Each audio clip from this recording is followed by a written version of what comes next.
तो कल हमने एक्सरसाइज 6.3 सॉल्व की थी। तो उसके अंदर दो क्वेश्चन बचे हुए हैं। एक तो बच रहा है क्वेश्चन नंबर 6 और एक बच रहा है क्वेश्चन नंबर 14। इन दोनों क्वेश्चंस को आज हम सॉल्व करते हैं। और ये दोनों क्वेश्चन जो है ना, ये बहुत इंपॉर्टेंट है, बहुत ज़्यादा इंपॉर्टेंट है। ठीक है, तो इनको ध्यान से समझना। हो सकता है कि आपको स्टार्टिंग में थोड़ा बहुत अजीब सा लगे, क्योंकि इनमें थोड़ा सा कंसेप्ट अलग है। तो आप पहले पूरे क्वेश्चन को देख लीजिएगा अच्छी तरह से, है ना, और उसके बाद उसकी प्रैक्टिस जरूर करिएगा। अब ऐसा नहीं कि आपने वीडियो देखी, आपको कहा कि सर समझ नहीं आया, थोड़ा लेंथी है ना, और उसके बाद छोड़ दिया, आपने क्वेश्चन की प्रैक्टिस ही नहीं की, तब तो आपको समझ में भी नहीं आएगा। वीडियो देख लो अच्छी तरह, उसके बाद इसकी जम के प्रैक्टिस कर लो। प्रैक्टिस करोगे तब जाके ये क्वेश्चन आएंगे, दोनों के दोनों। बाकी सारे क्वेश्चन बहुत आसान थे, ये भी आसान है, बस थोड़ा सा लॉजिक अलग लगता है। ठीक है, स्टार्ट करें, चलो। देखो, ये आपका 6th क्वेश्चन। पहले इसको खुद ब खुद पढ़ो, खुद ब खुद समझो कि क्या कह रहा है ना, और ट्राई करने की कोशिश करो कि इसको मैं कैसे निकाल सकता हूँ। थोड़ा बहुत सोचो, उसके बाद समझना। ठीक है, कह रहा है कि आकृति 6.37 में ये आकृति है, इसमें त्रिभुज ए बी ई सर्वांगसम दिया है ए सी डी के। ए बी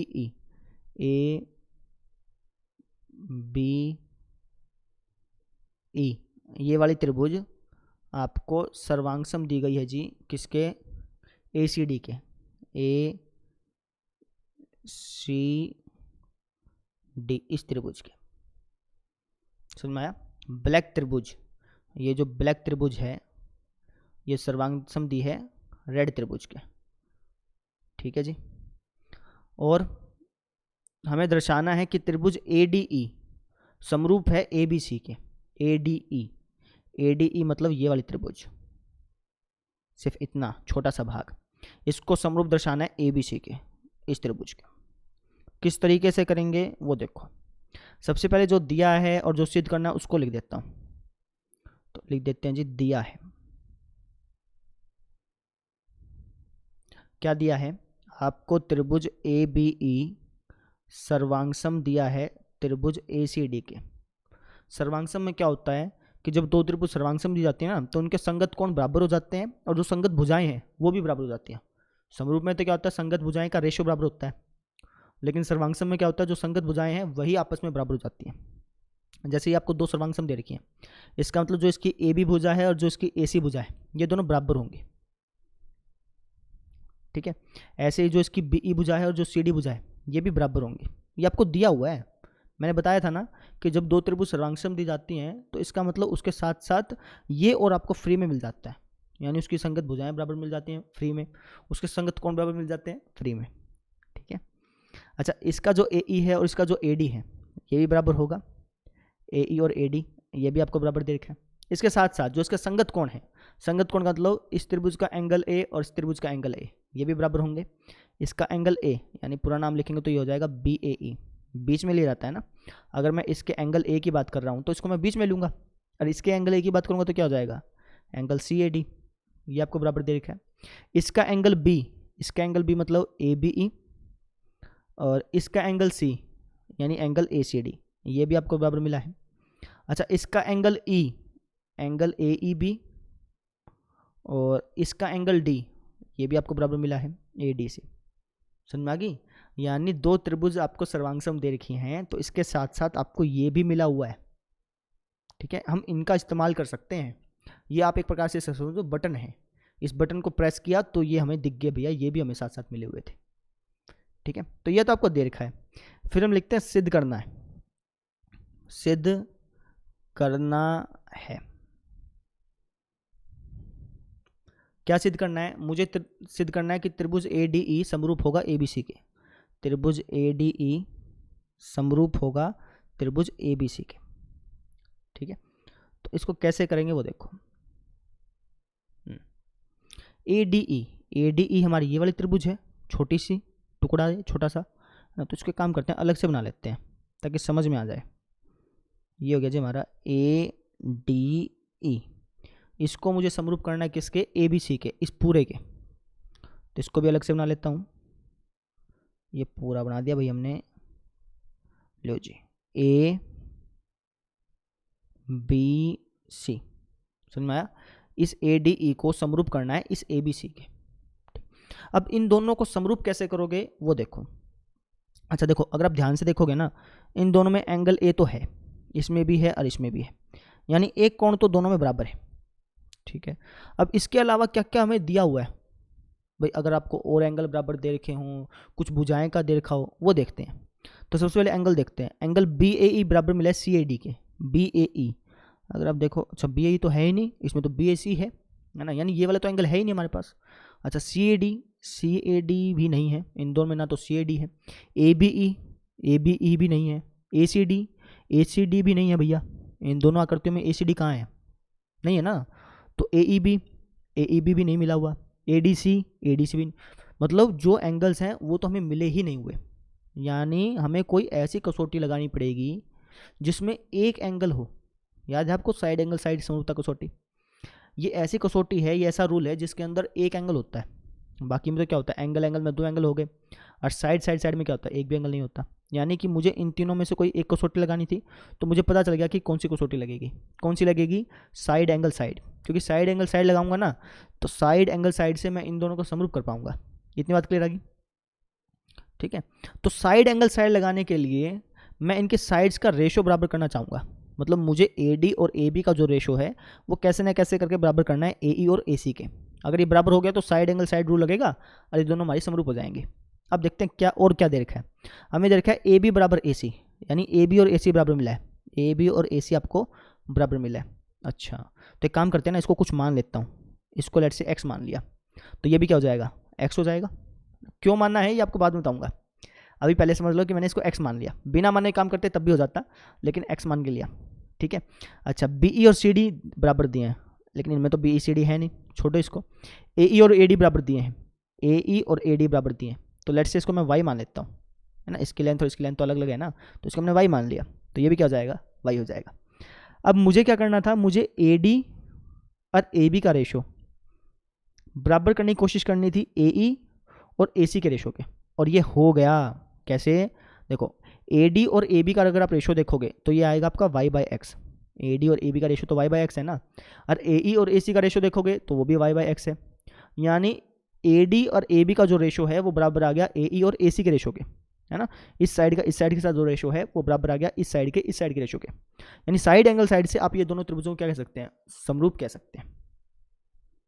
समझ में आया थोड़ा बहुत, रिकैप कराता हूँ। देखो मुझे इन दोनों त्रिभुजों को समरूप करना था, ये बात तो आपको पता है ना। तो हमने देखा यार एंगल ए इसमें भी है, एंगल ए इसमें भी है, तो मुझे क्या करना था, मुझे ए डी को और ए बी का जो रेशो है, ए डी और ए बी का रेशो है वो मुझे कैसे ना कैसे करके ए ई और ए सी के बराबर करना था, क्योंकि ये बराबर हो जाते तो साइड एंगल साइड लगता। अब इसके लिए मैंने क्या किया, इसको वाई मान लिया, तो ये भी वाई हो गया, क्यों, क्योंकि क्वेश्चन में दे रखा था, है ना। इसको मैंने एक्स मान लिया, तो ये भी क्या हो गया, एक्स हो गया, क्यों, क्योंकि क्वेश्चन में दे रखा था। तो यहाँ पे साफ साफ पता चल रहा है कि साइड एंगल साइड रूल लगेगा और ये दोनों त्रिभुज आपकी समरूप हो जाएंगे। ठीक है, मैं आपको करके दिखा देता हूँ। हम लिखेंगे सिद्ध। ठीक है, सबसे पहले आप लिखोगे माना, हमने क्या किया, ए बी को एक्स माना, इस ए बी को क्या माना मैंने, एक्स माना, तो ए सी हमारा क्या हो गया, ए सी भी एक्स हो गया। क्यों हो गया, रीजन लिखना पड़ेगा, क्योंकि ए बी और ए सी क्या है, बराबर हैं, ये हमको दिया हुआ है इसलिए। अच्छा इसी तरह मैंने क्या किया, मैंने माना भैया ए डी को वाई माना, तो ए ई क्या हो गया, ये भी वाई हो गया। रीज़न लिखिएगा आप, क्यों हुआ, क्योंकि ए डी और ए ई भी आपको बराबर दिए हैं, ये रे, समझ में आई इतनी बात। ठीक है, आगे देखो। ठीक, अब हमने क्या देखा इन दोनों त्रिभुजों में कि ए डी और ए बी का रेशो बराबर है ए ई और ए सी के रेशो के। लिख देते हैं, त्रिभुज ए डी ई व त्रिभुज ए बी सी, इन्हीं दोनों को समरूप करना था ना। तो इन दोनों में हमने क्या देखा कि सर जो ए डी और ए बी का रेशो है वो बराबर है ए सी, ए ई लिख दो, ए ई और ए सी के रेशो के। देख लो चाहे बेशक, ए डी और ए बी को अगर भाग करोगे तो वाई बाय एक्स आएगा, इसको भाग करोगे तब भी वाई बाय एक्स आएगा, यानी दो साइड्स का रेशो बराबर हो गया। और एंगल ए दोनों में है ही, एंगल ए दोनों में है ही उभयनिष्ठ। ठीक है, अच्छा अब ये लिख रहे हो ना, तो आप इसके आगे रीजन लिख देना आकृति से, कि भैया हम ये आकृति से देख के कर रहे हैं कि ए डी और ए बी का रेशो ए ई और ए सी के बराबर है।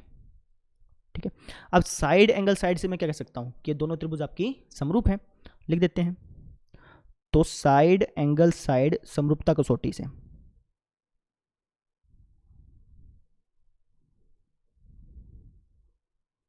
आप क्या कह सकते हैं कि सर त्रिभुज ADE समरूप है त्रिभुज ABC के, और यही हम चाहते थे।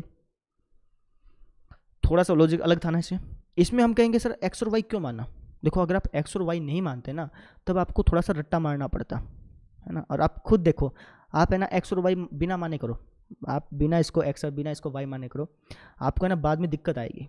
अब मैं उस दिक्कत को बता नहीं सकता क्योंकि फिर बताऊंगा तो ये क्वेश्चन और लेंथी हो जाएगा, है ना। आप खुद ट्राई करना, बिना एक्स और बिना वाई मानने इसको सॉल्व करने की कोशिश करना, यानी AD और AB का रेशियो बराबर करने की कोशिश करना AE और AC के, तो आपको थोड़ी सी दिक्कत नजर आएगी। ठीक है, अगर आप एक्स और वाई मान के करते हैं तो बहुत आसानी से सोल्व हो जाता है, इसलिए मैंने एक्स और वाई मान के किया। अच्छा, अब आपका डाउट आ सकता है कि सर हमें कैसे पता चलेगा कि इसमें एक्स वाई मान के करना है, इसमें नहीं करना है, इसमें डायरेक्टली करना है। तो देखो आप क्वेश्चन को डायरेक्टली सोल्व करो, अगर डायरेक्टली सोल्व हो जाता है तो बहुत अच्छी बात है, नहीं होता है तब आप कुछ ना कुछ उसमें रचना करने की कोशिश करते हैं या फिर कुछ मान के करने की कोशिश करते हैं। तो हमने यही ऐसे किया। यहाँ पर अगर मैं इसको डायरेक्टली सोल्व करता तो मुझे दिक्कत आती, तो दिक्कत आई तो मुझे पता चला इसमें कुछ ना कुछ मानना पड़ेगा, इसलिए मैंने यहाँ पे एक्स और वाई मान के किया, है ना। कईयों में क्या होता है कि हमें रचना करनी पड़ती है। अब जो अगला क्वेश्चन है ना, क्वेश्चन नंबर 14, उसमें ना हम डायरेक्टली सोल्व कर ही नहीं पाएंगे, ना ही आप मान के सोल्व कर पाएंगे, है ना। तो उसमें मैं रचना करूंगा, और जो जो रचना वाले क्वेश्चन होते हैं ना उसको एक प्रकार से आपको बार बार क्वेश्चन को करना पड़ता है, बार बार क्वेश्चन को निकालना पड़ता है, ताकि आपको है ना आपको वो क्वेश्चन दिमाग में छप जाए कि यार ये क्वेश्चन ऐसा था ऐसा था। इसे रट्टा मारना नहीं बोलते हैं, कई सोचते हैं ये तो रट्टा मारना नहीं है भाई, प्रैक्टिस करनी ही पड़ती है। ठीक है, बिना प्रैक्टिस के आप ये सोचें कि यार मुझे तो एक ही बार में वीडियो देख के समझ में आना चाहिए, तो ऐसा संभव नहीं होता।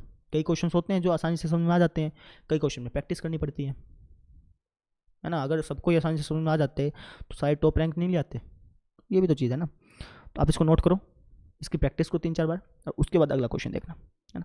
अगला क्वेश्चन मैं जा रहा हूँ, आप पहले प्रैक्टिस कर लेना इसकी। देखो चलो,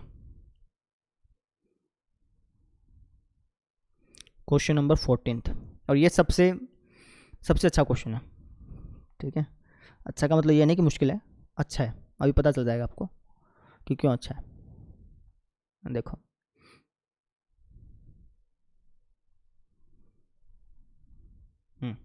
अच्छा एक बात बताता हूँ, जो 12वां क्वेश्चन है, जो 14वां क्वेश्चन है, जो 16वां क्वेश्चन है, इन तीनों क्वेश्चन की आकृतियाँ बिल्कुल सेम है। आप इन तीनों क्वेश्चन को पढ़ के देखो, बेशक आपको तीनों क्वेश्चन बिल्कुल सेम सेम मिलेंगे, है ना। थोड़ा बहुत अंतर करेंगे मैं, और तीनों क्वेश्चन की आकृतियाँ बिल्कुल सेम है। तो एक काम करता हूँ ना, इसकी आकृति में वही कॉपी कर लेता हूँ, ये तो बनानी पड़ेगी, बनाने के झंझट से अच्छा है कि कॉपी कर लें, है ना। तो लो जी, कॉपी करते हैं।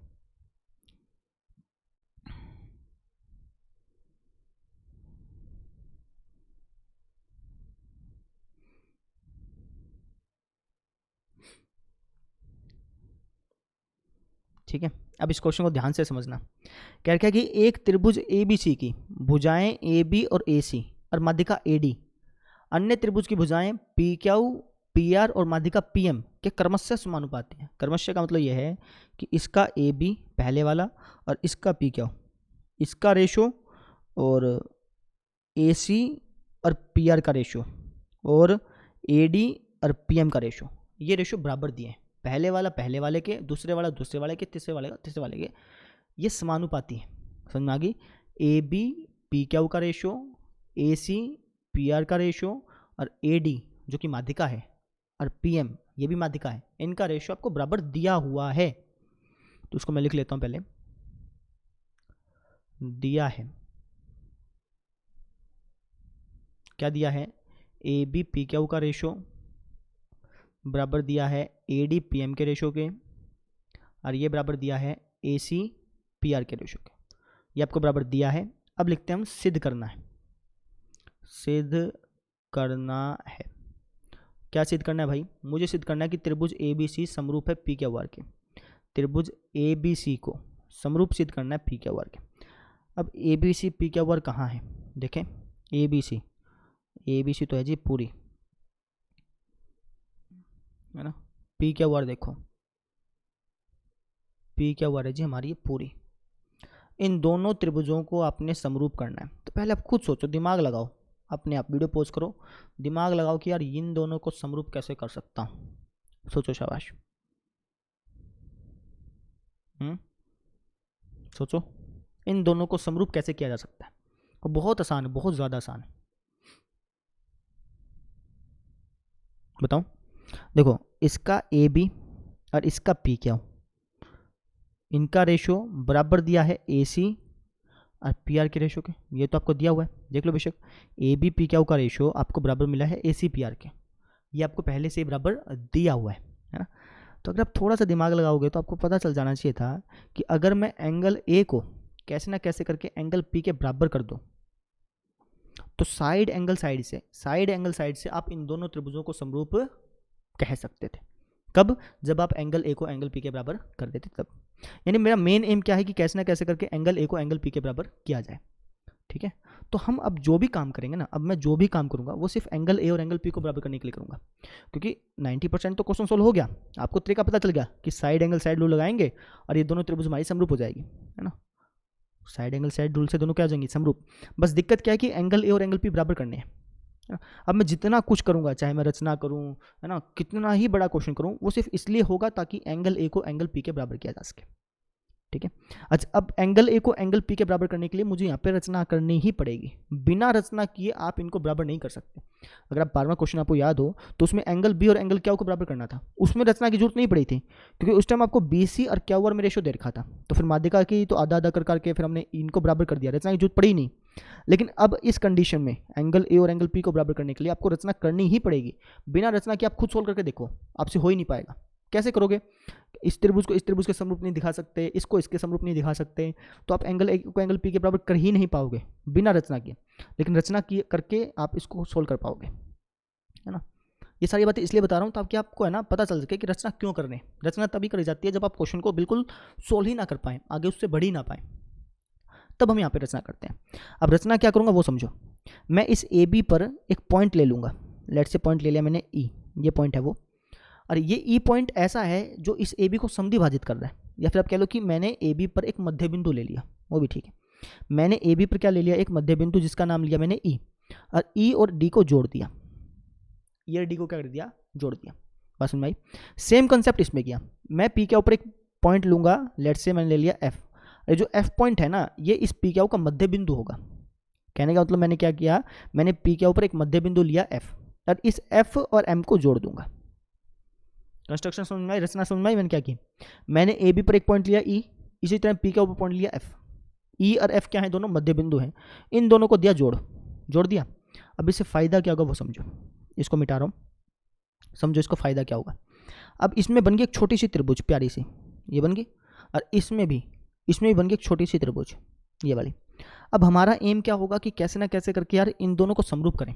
क्यों? क्योंकि जैसे ही ये समरूप होंगे तो ये वाला जो एंगल है हाफ ए, आधा ए जो है थोड़ा सा हाफ पी के बराबर हो जाएगा ना। जैसे ये दोनों समरूप होंगे तो एंगल ए का जो आधा भाग है, थोड़ा सा जो भाग है, वो इस एंगल पी के थोड़े से भाग के बराबर हो जाएगा।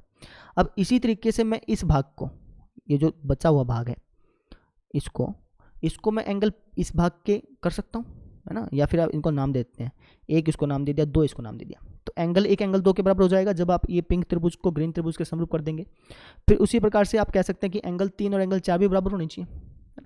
इसका मतलब अल्टीमेटली हम एंगल ए को एंगल पी के बराबर दिखा पाएंगे। आपको मैं करके दिखाऊंगा, लेकिन पहले एक बार रोड मैप तैयार कर लें, पता तो चल जाए कि करना क्या है ना।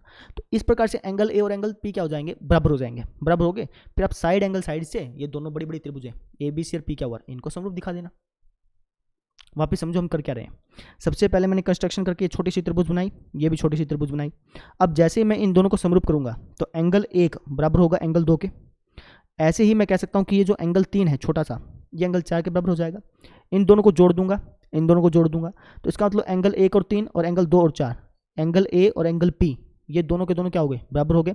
फिर आप साइड एंगल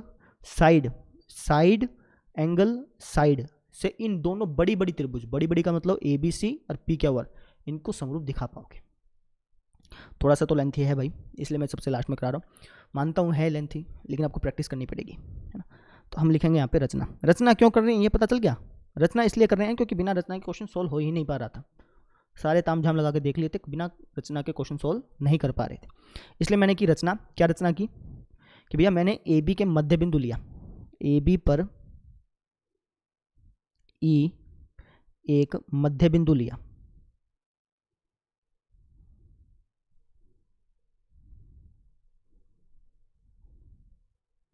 और ईडी को जोड़ा, ईडी को क्या कर दिया हमने, जोड़ दिया।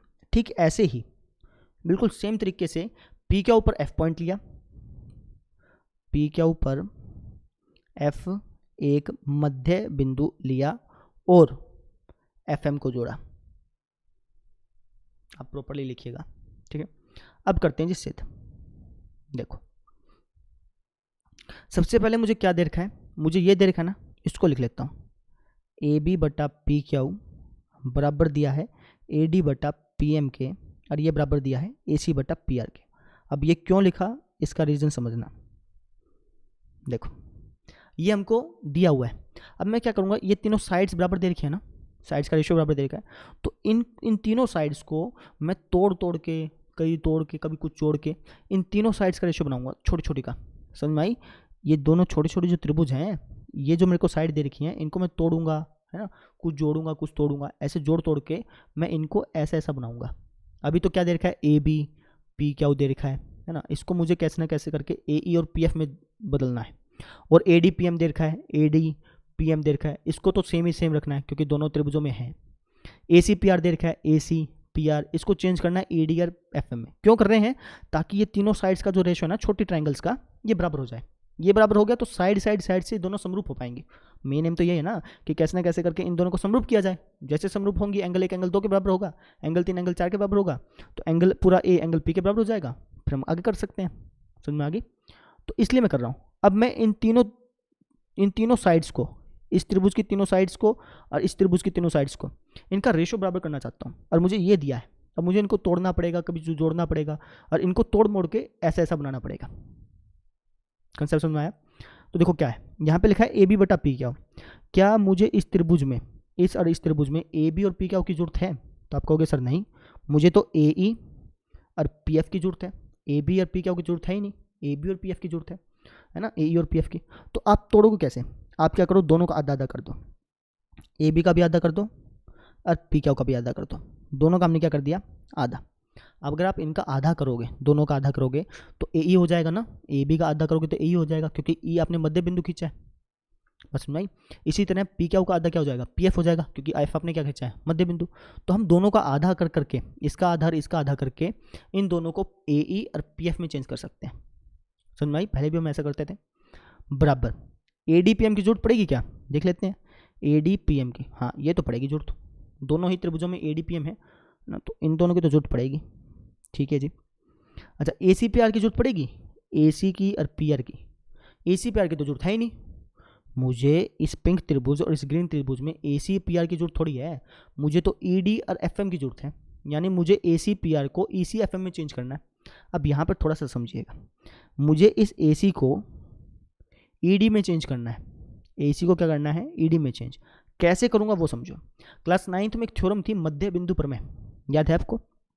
मध्य बिंदु प्रमेय क्या कहती थी कि भैया मान लो ये त्रिभुज है और इसके ये दो मध्य बिंदु हैं, अगर मैं इसको जोड़ देता हूँ ना, जोड़ देता हूँ, तो ये वाली जो भुजा है ना, ये वाली भुजा इस भुजा की आधी होती है। सुन भाई, ये वाली जो भुजा है ये इस भुजा की क्या होती है, आधी होती है, प्लस समांतर भी होती है। ये हमने क्लास 9th में पढ़ा था। ठीक है, मध्य बिंदु प्रमेय से हमने क्या पढ़ा था कि ये जो रेखा है ये इस रेखा की आधी भी होती है और इसकी समांतर भी होती है। मध्य बिंदु प्रमेय था, पता नहीं मध्य बिंदु प्रमेय का विलोम था, 2 मिनट रुको, मध्य बिंदु प्रमेय था कि विलोम था उसका? मध्य बिंदु प्रमेय ही था, बाकी मैं आपको चेक करके बता दूंगा, लेकिन मध्य बिंदु प्रमेय लिख दो चाहे, या फिर मध्य बिंदु प्रमेय का विलोम लिख दो, इसमें कोई इतना बड़ा मैटर नहीं होता कि यार अपने गलत, ऐसा कुछ नहीं होता, मध्य बिंदु प्रमेय लिख सकते हो। तो उसमें हमने पढ़ा था कि यार ये जो, अगर हम किसी त्रिभुज की दो मध्य बिंदुओं को जोड़ देते हैं ना, तो वो जो रेखा होती है वो तीसरी भुजा के समांतर भी होती है और उसकी आधी भी होती है ना। तो इसका मतलब ये है कि मैं कह सकता हूँ यहाँ पर डी और ई दोनों मध्य बिंदु हैं, इनको मैंने जोड़ा है, तो इसका मतलब ये जो ई डी है, इसको थोड़ा सा मैं हाईलाइट कर दूँ, ये जो ई डी है ये इस ए सी की आधी होगी, कह सकता हूँ नहीं कह सकता? तो आप क्या कहेंगे जी, ई डी जो है ना वो आधी है ए सी की, ए सी की क्या है, आधी है। या फिर आप कह सकते हो कि दो को इस साइड ले आओगे तो भैया ई डी दुगनी है किसकी, ए सी की, ऐसा भी कह सकते हो, कोई दिक्कत नहीं है। बस में सेम आपने यहाँ पर ए सी को दो ई डी लिख दिया, ए सी को आप क्या लिख सकते हैं, दो ई डी। सेम आप इसमें कर सकते हो। देखो एम यहाँ पे मध्य बिंदु है, क्योंकि माध्यिका क्या है तो एम यहाँ पे मध्य बिंदु होगा, और एफ अपने मध्य बिंदु खींचा ही है। तो इन दोनों से आप क्या की रेखा खींची, और ये रेखा क्या होगी, इस पी आर के समांतर भी होगी और इसकी आधी भी होगी। यानी आप लिख सकते हो कि जो एफ एम है वो आधी होगी किसके, पी आर के। तो ये दो उस साइड चल गया, यानी 2 एफ एम बराबर क्या हो गया, पी आर। कहने का मतलब ये है कि आप ए सी को लिख सकते हो 2 ए डी, और आप पी आर को लिख सकते हो 2 एफ एम। ये मतलब था मेरा, समझ में आ गई। आपने ए सी को क्या लिख दिया, 2 ए डी, और पी आर को क्या लिख दिया, 2 एफ एम लिख दिया। क्यों लिखा, क्योंकि भैया ये ट्रायंगल की साइड बन जाए। इसको रेड कलर को मिटा देता हूँ मैं, इसकी जरूरत नहीं है मुझे, मिट जा, ग्रीन कलर भी मिट जा, हाँ ठीक है ना। अब मैंने किया क्यों है, ताकि ये ई डी बन जाए, ये एफ एम बन जाए, ठीक है, इसलिए मैंने किया। अब रीजन लिख देना इसका, मध्य बिंदु प्रमेय। मैं कंफर्म करके आपको बताऊंगा कि ये मध्य बिंदु प्रमेय है कि मध्य बिंदु प्रमेय का विलोम है, बस इसमें डाउट है, बाकी तो मध्य बिंदु प्रमेय ही होगी। क्योंकि जो प्रमेय होती है ना, जो उसका विलोम होता है, बिल्कुल सेम मिलते जुलते होते हैं, है ना, तो उसमें डाउट रह जाता है। चलो कोई बात नहीं, मध्य बिंदु प्रमेय लिख दीजिएगा, मैं कमेंट सेक्शन में आपको बता दूंगा कि मध्य बिंदु प्रमेय है या मध्य बिंदु प्रमेय का विलोम है। इसमें मुझे थोड़ा डाउट है, बाकी तो ठीक है अपना। अब ऐसा किया क्यों, अब देखो यहाँ पे ए बी और पी क्या को अगर आप आधा करोगे तो ए बी का आधा करने पे क्या आएगा, ए ई आएगा, है ना, अभी बताऊंगा। ए ई आएगा, और पी क्या को आधा करोगे तो क्या आएगा, पी एफ आएगा। समझ में आई। ए डी पी एम को हमने छेड़ा ही नहीं, क्योंकि इसके तो मुझे जरूरत थी इन दोनों त्रिभुजों में, पिंक और ग्रीन में। अच्छा, इन दोनों को देखो, 2 से 2 कट गया, ई डी और एफ एम आ गया, ई डी और एफ एम आ गया, इसकी मुझे जरूरत थी। अब देखो हुआ क्या, हमने क्या कर दिया, इन दोनों त्रिभुजों में ए ई पी एफ का रेशो बराबर कर दिया ई डी एफ एम के रेशो के, और ये बराबर कर दिया ए डी पी एम के रेशो के। यानी साइड से मैं इन दोनों त्रिभुजों को, दोनों कौन सी, ये पिंक और ये ग्रीन, इन दोनों त्रिभुजों को समरूप कह सकता हूँ। तभी मैंने सारे सिस्टम करा, इसको दुगना लिखा, इसको आधा आधा किया, इसलिए, ठीक है ना। तो अब आप क्या कह सकते हैं कि त्रिभुज कौन सी वाली भैया, ए ई डी और ए एफ एम, ये दोनों क्या हो गई, समरूप हो गई। लिख देता हूँ, अलग से लिखना चाहें तो अलग से लिख सकते हैं, मैं डायरेक्टली लिख देता हूँ। तो साइड समरूपता कसौटी से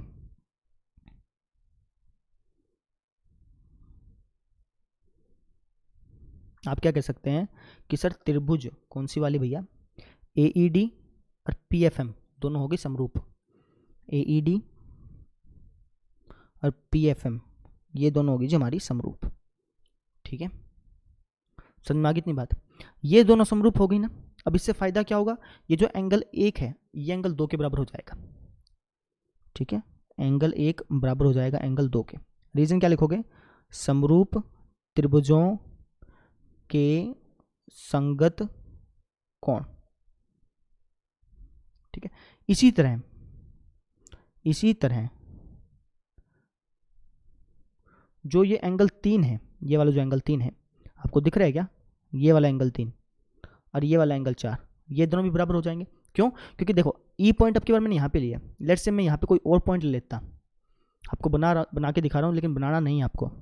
लेट्स से मैं यहाँ पे ले लेता एम पॉइंट और इसको ऐसे जोड़ देता, तो इस तरीके से ये वाली त्रिभुज और ये वाली त्रिभुज, लेट्स से मैं इसको लेता जी पॉइंट, है ना, ये दोनों त्रिभुज भी आपकी समरूप हो सकती थी अगर हम करना चाहते तो, ठीक है, लेकिन करेंगे नहीं, आपको सिर्फ बताना है, ठीक है। तो आप इस तरीके से क्या कह सकते हैं कि एंगल 3 और एंगल 4 भी क्या कर सकते थे, हम बराबर कर सकते थे। एंगल 3 और एंगल 4 क्या कर सकते थे, बराबर कर सकते थे। समझ में आ गई। अब इसको मान लेता हूँ मैं समीकरण 1, इसको मान लेता हूँ मैं समीकरण 2। पहले इतना नोट करो, उसके बाद देखते हैं। इतने मैं इसकी कॉपी कर लेता हूँ, काम आएगी आगे।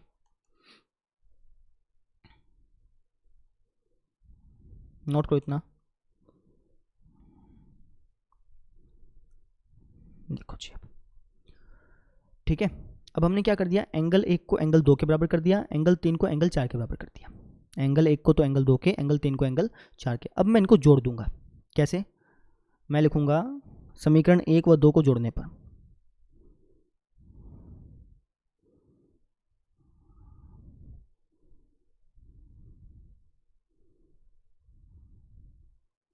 अगर आप 1 और 2 को जोड़ेंगे, इस समीकरण को और इस समीकरण को जोड़ेंगे, ये 1 और 2 को भी आप इसको समझ लो, ये वाली समीकरण, तो एंगल 1 प्लस एंगल 3 हो जाएगा,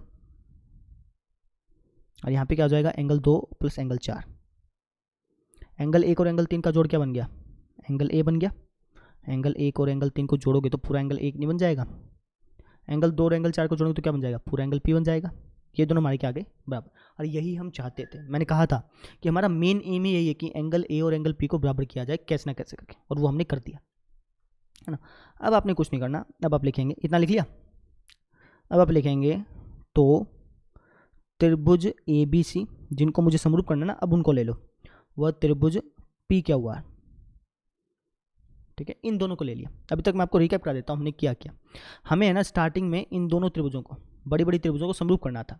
उसके लिए मैंने देखा कि यार ए बी और पी क्यू का रेशो बराबर दे रखा है ए सी और पी आर के रेशो, ये आपको दिया हुआ था, बस एंगल ए और एंगल पी की कमी थी। अब सारा जो भी मैंने किया, रचना करी, जोड़ तोड़ाई करी, जो भी कुछ करा, वो सिर्फ एंगल ए और एंगल पी को बराबर करने के लिए किया। ये दोनों बराबर कर दिए। अब मैं साइड एंगल साइड से इन दोनों त्रिभुजों को समरूप कह सकता हूँ, बस ये लिखना है हमें, है ना। बस अब करने के लिए जब आपने इसको करा ना, तब आपको थोड़ा सा लगा होगा कि लेंथ ही है, लेकिन कंसेप्ट बहुत थोड़ा छोटा सा था। अब इनको लिख लेते हैं। अब क्या हो गया, ए बी बटा पी क्यू बराबर दे रखा था ए सी बटा पी आर के, ये तो आपको दिया ही था, ये तो आपको दिया ही है ना। आपने अब क्या कर दिया, एंगल ए और एंगल पी को बराबर कर दिया, अभी सिद्ध किया, ये अभी सिद्ध किया। तो आप कह सकते हो साइड एंगल साइड समरूपता कसौटी से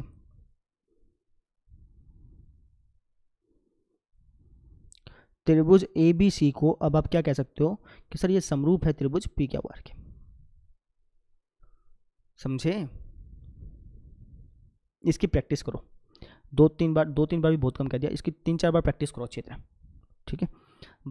आपको थोड़ा नहीं समझ में आया तो इसको रिकैप करके देखो, है ना, थोड़ा फास्ट स्पीड में देख लो, लेकिन इसकी प्रैक्टिस जरूर करो, क्योंकि क्वेश्चन जो है अच्छा क्वेश्चन था, इंपॉर्टेंट था, ठीक है। तो इसकी प्रैक्टिस कर लो, हो सकता है कि आपको एक बार में ना समझ में आए, 2-3 बार देखो, फिर जाके आपको अच्छी तरह समझ में आ जाएगा।